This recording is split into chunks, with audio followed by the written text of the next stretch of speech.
You know, when we were driving out here, the roads are absolutely empty, so people are taking different routes here with this storm. Some, of course, have evacuated. Some are staying in hotels or shelters, and some are staying in their homes, and that is the situation that we're in right now, is staying here with some folks in a home. Now, I want to show you here, though, what it looks like. We're actually kind of in a dry area here to show you this, but it is very, very wet outside.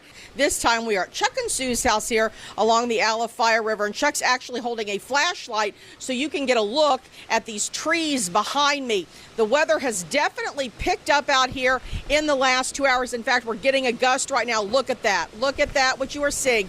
Huge gust happening right now, live on the air. 25 years ago, the wall of wind didn't exist. Now, researchers are able to simulate hurricane-like conditions within these four walls and use models like this to show how those conditions could affect things like walls and windows in actual buildings. Tampa police are not letting up in their patrols, searching for a possible serial killer here in Seminole Heights. In fact, they're more determined than ever. Listen to this. You guys go hunt him down and bring his head to me.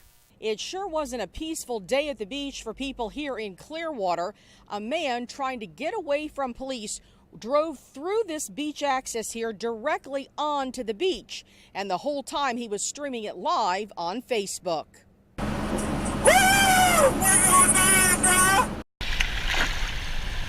Yeah, baby! South Florida has a vibe all its own. Laid back. Amazing. Fantastic. The weather is warm. Fun in the sun. The water is clear. The ocean's as blue as you can imagine. And the beaches are full. Yeah, baby! Super happy. No worries in the world. But 25 years ago, an unwelcome guest named Hurricane Andrew crashed the party. Yeah, it was hard. It was very hard.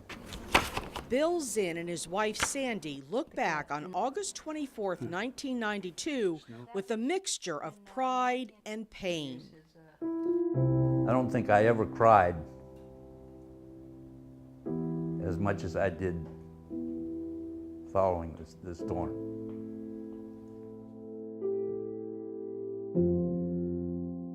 The couple was at home with their children when Hurricane Andrew hit. As the family huddled under a mattress, their son Ian rolled on a tape recorder in his pocket. Holy shit! The roof just came off. All right. Okay. It's all right. We're underneath the mattress. We're fine. When we crawled out of the mattress, it's kind of a blur, really. We just kind of wandered around, I guess, more or less in a fog. Realizing their home was gone. It's hard to go through to see everything you own basically destroyed.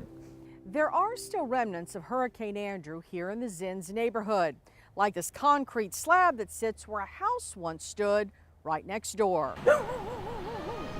You just deal with it. You just move on. For the Zinns, moving on didn't mean moving away. Instead, they rebuilt on the exact same spot. It's nice to see, what we got now versus where we were. These are all pictures from Andrew. The new house even includes a wall of remembrance dedicated to the storm. We stuck together and we made it. Just as the Zinns survived, so did South Florida, giving them reason to celebrate a community even stronger than before. In Miami-Dade County, Laurie Davison, Bay News 9.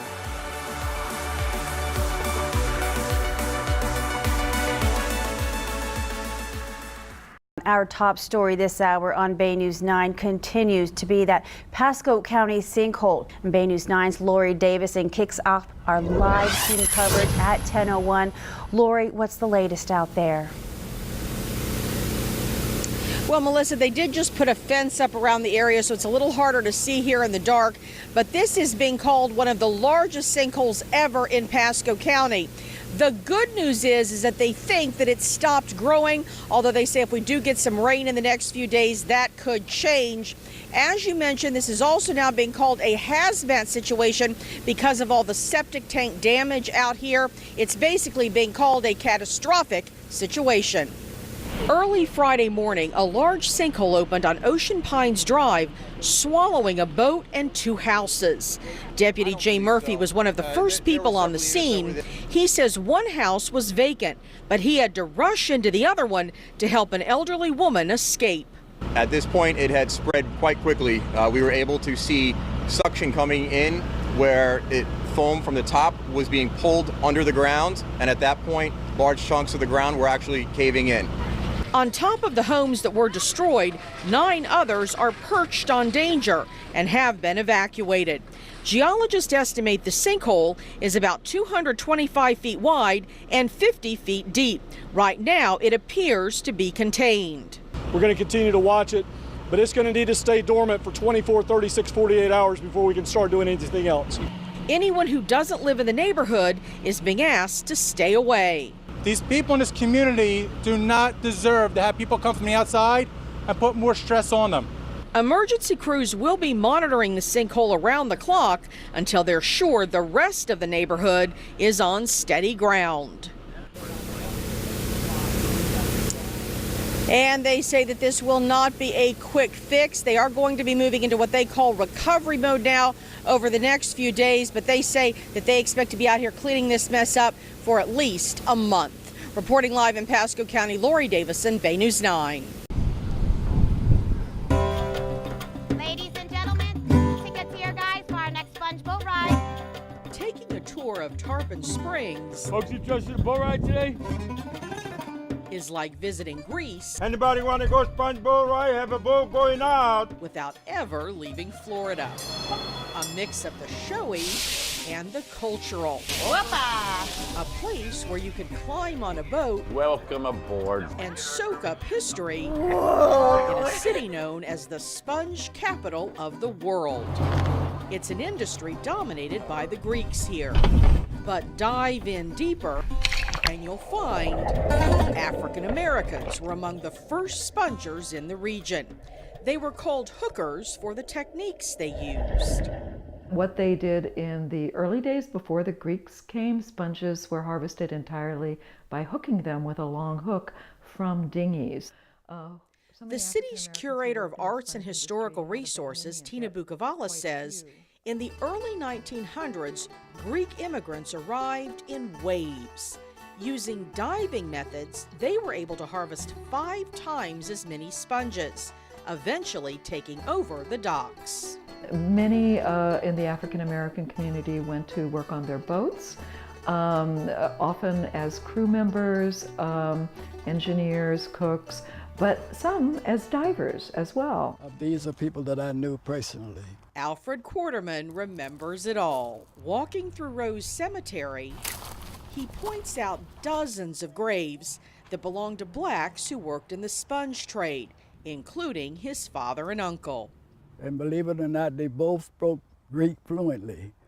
Because after all, if you're on a boat for 2 months or so back there, you better understand something that's going on.